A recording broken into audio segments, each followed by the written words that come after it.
en otras ocasiones, que es el hecho de la serie de oportunidades, el pool de oportunidades que nos ofrece la modificación al Código de Agua en torno a dos cuestiones que son esenciales desde mi visión. Primero, ¿no es cierto?, la posibilidad de que la Dirección General de Agua tome un rol más activo y un posicionamiento más claro respecto de lo que es la planificación del recurso hídrico.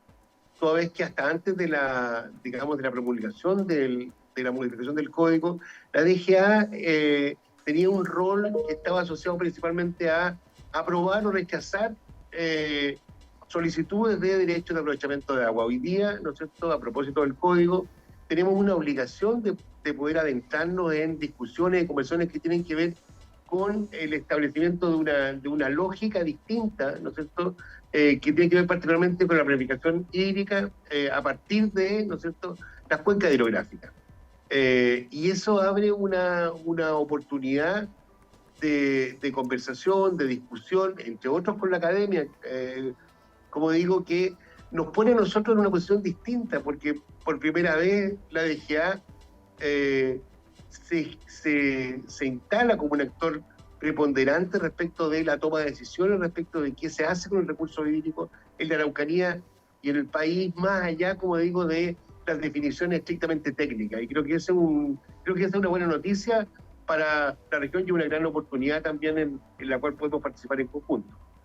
Director, en ese aspecto, ¿cómo tratamos en la Araucanía y en general en el país el recurso hídrico? Porque me da la sensación de que a pesar de todo lo que significa el riesgo de este cambio climático, de tener cada vez menos aportes de lluvia para lo que significa reservas de agua, no tenemos todavía, partiendo de que una cosa básica que siempre nos recuerdan, cierre la llave al momento de lavarse los dientes, desde ahí pareciera que no tenemos aprecio por este vital elemento.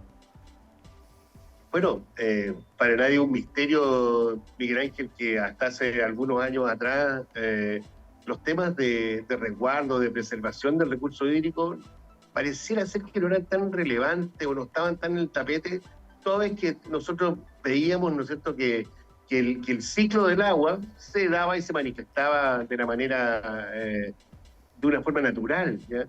No obstante, con el paso del tiempo nos fuimos dando cuenta que el agua constituía un bien finito, ¿ya? Y ese bien finito, obviamente, nos obliga, a propósito de, como bien usted plantea, los temas asociados al cambio climático, a la reducción, digamos, en las precipitaciones y otros, nos obliga a ir tomando decisiones respecto de cómo hacemos mejor nuestro trabajo y, en el fondo, cómo generamos una planificación que nos permita resguardar los equilibrios ecosistémicos, ¿no es cierto?, respecto de, entre otros, las vocaciones productivas de los territorios, o sea, ver cómo bien utilizamos el agua con fines productivos, pero también nosotros cómo generamos condiciones para preservar este recurso tan importante para la vida. Sí. Ahora, la importancia de este recurso en la producción agrícola, por ejemplo, se entiende que es ahí donde el agua tiene un aporte fundamental. Uno puede pensar qué efecto tiene el agua, por ejemplo, en la manzana. Y claro, uno comienza a hacer toda la composición de la manzana y gran parte de ella es agua. Entonces, es también un tema ahí de análisis que siempre está pendiente. ¿Por qué se necesita tanta agua para producir? Sí, bueno, ahí se nos instala también un desafío tremendamente relevante porque, como bien usted plantea, ¿no es cierto? Y lo hemos conversado también en otras ocasiones, los territorios, particularmente las regiones, especialmente la región de la Araucanía, tienen que avanzar en hacer una definición más clara respecto de cuál es la relación de las vocaciones productivas que declaran, ¿no es cierto?, en las cuales las instituciones del Estado y los propios privados ponen su énfasis, versus también la gestión hídrica. ¿Y por qué? Yo siempre pongo el ejemplo, me imagino que usted me lo ha escuchado, pero para las personas que están viendo, digamos, esta conversación o la están escuchando, recordar, por ejemplo, que un kilo de palta, la producción de un kilo de palta exige cerca de 1.500 litros de agua, un kilo de palta. Entonces, es clave y la necesidad de discutir respecto de hasta dónde, por ejemplo, la región de la Araucanía pudiera eventualmente instalar un tipo de cultivo, un tipo de producción que tuviera esta demanda de agua. ¿Y por qué se lo digo también? Porque, y vamos entonces también a la toma de decisiones que tiene que tener el Estado de la mano de los privados.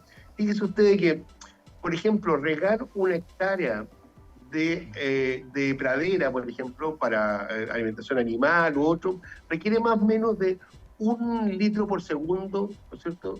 Esa es la demanda de exigencia para regar una hectárea. Ahora, si es que eso se eficienta, ahí se parece. Si es que hay una mayor eficiencia respecto de eso y trabajamos, por ejemplo, con cultivos asociados por ejemplo, a los pequeños frutales, a los frutales menores, nos encontramos que el riego por goteo, que es mucho más eficiente, requiere por hectárea 0,3 litros. Entonces, tenemos que avanzar en la definición productiva, pero además tenemos que avanzar en cómo en conjunto tomamos decisiones para efectos de que las definiciones productivas ayuden también a resguardar, ¿no es cierto?, insisto yo, los equilibrios ecosistémicos y a preservar también los volúmenes de agua que hoy día tenemos en la región y en el país. En esa línea, ¿usted diría que aún está pendiente esa definición respecto de que, claro, hay un elemento distinto que no se tenía en cuenta, que es este cambio climático, que efectivamente hay cultivos hoy día en la región que va a ser más complejo llevarlos adelante, seguirlos produciendo, precisamente por la falta de agua?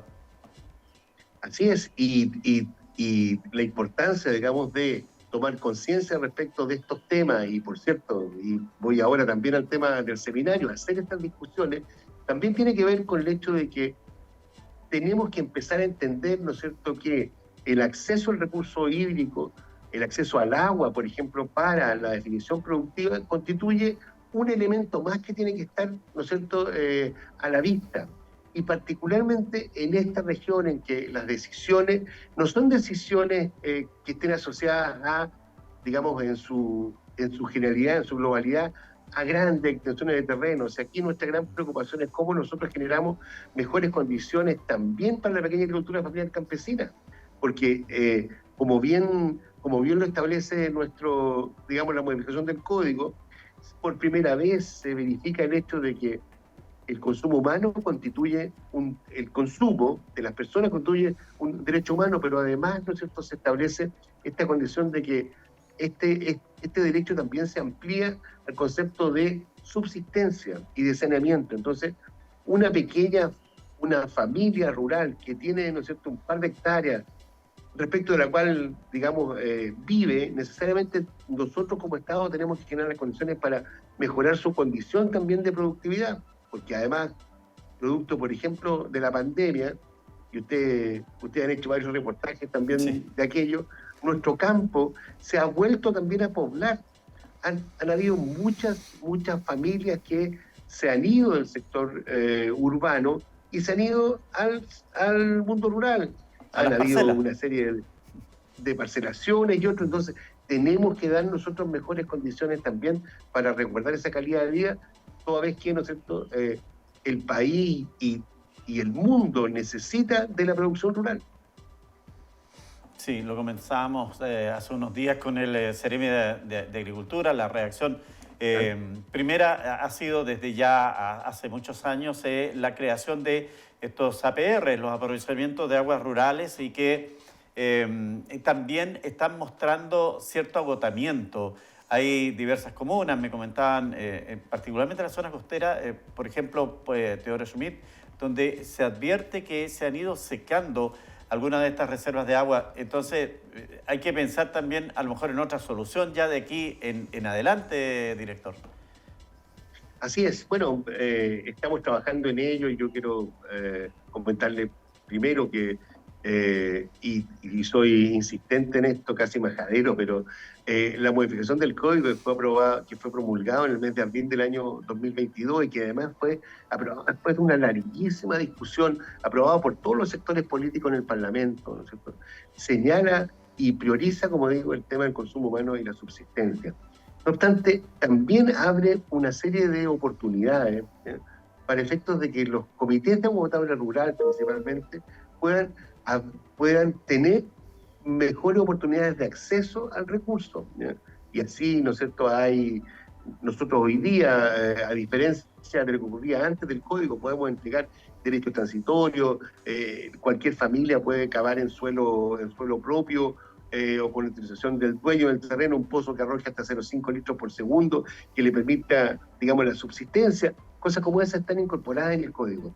Por tanto, hoy día yo siento de que las oportunidades que nosotros tenemos de hacer una mejor discusión respecto de qué hacemos con el agua y tomar también mejores decisiones es clave. Y una cosa que también lo hemos conversado en otras ocasiones, el hecho, Miguel Ángel, de que el código establezca que, en síntesis, que aquellas aguas que no estén siendo utilizadas, ¿ya?, formalmente, el Estado en un periodo de tiempo, ¿no es cierto?, va a caducar, va a generar la caducidad de sus derechos. Porque lo que no es lógico es que teniendo tanta demanda, ¿no es cierto?, nosotros hoy día no podemos, estemos en condiciones, digamos, más bien de déficit y que no podamos entregar derechos de aprovechamiento a aquellas personas que lo necesitan, ¿ya?, porque están hoy día en manos de personas que no lo están utilizando. Ese es un tema que ha generado bastante controversia. Hay organizaciones de personas que cuentan con estos derechos y que están ahí también en esta función. Así es. Finalmente, ¿qué ocurre? La nueva gobernanza, ¿qué indica frente a esto, Eduardo? Ahí también ahora tienen que demostrar que efectivamente los resguardos de agua que ellos tienen con sus derechos están siendo utilizados. Sí, mire, hay dos elementos que yo creo que son importantes en esta línea para marcar un poco la política que se está llevando adelante. Primero, el hecho de que en nuestro país existe una norma que establece que aquellas aguas que no estén siendo utilizadas tienen que pagar una suerte de multa, se llama pago de patentes por los usos, una patente. Ahora, ¿qué es lo que ocurre? Que en general, ¿no es cierto?, esto es o es blanco o es negro, se utiliza o no se utiliza independiente del volumen, ¿ya?, que tenga asignado. Pero también en paralelo estamos iniciando, ¿ya?, también un proceso en que estamos exigiendo a cada uno de los usuarios de agua que tengan un sistema de monitoreo de extracción efectivo, o sea, que podamos saber, digamos, con certeza cuánta es el agua que están utilizando. Y todas aquellas familias, personas, empresas que tengan un derecho de aprovechamiento que supere los 50 litros por segundo, por ejemplo, tiene que informarnos a nosotros en forma telemétrica, ¿ya?, y por tanto tiene que tener un sistema que permita que la DGA pueda monitorear en cualquier minuto, ¿ya?, el agua que están extrayendo.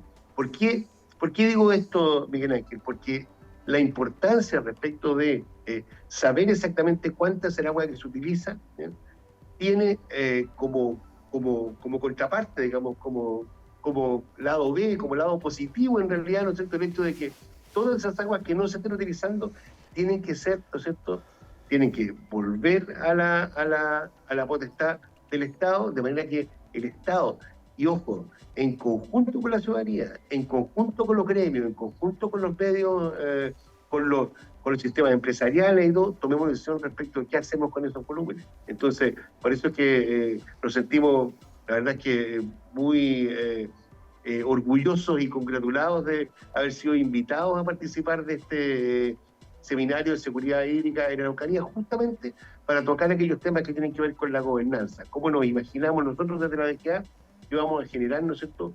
una suerte de comité, una suerte de consejo que permita tomar buenas decisiones de la mano de las vocaciones, de la voluntad y de los requerimientos que tengan cada uno de los actores. Esto va a ser los puntos que usted va a exponer, porque claro, usted está invitado como expositora a esta jornada que organiza el Centro de Recursos Hídricos para la Agricultura y la Minería, el CRIAM. ¿Ese es el punto central de su exposición, Eduardo? Así es, modelos de gobernanza respecto al tema de agua. Ahí está invitado todo público, no solo la región, también del país. Por lo tanto, va a ser la oportunidad también que quienes de alguna manera sientan dudas puedan exponerlas y encontrar respuestas. Exactamente.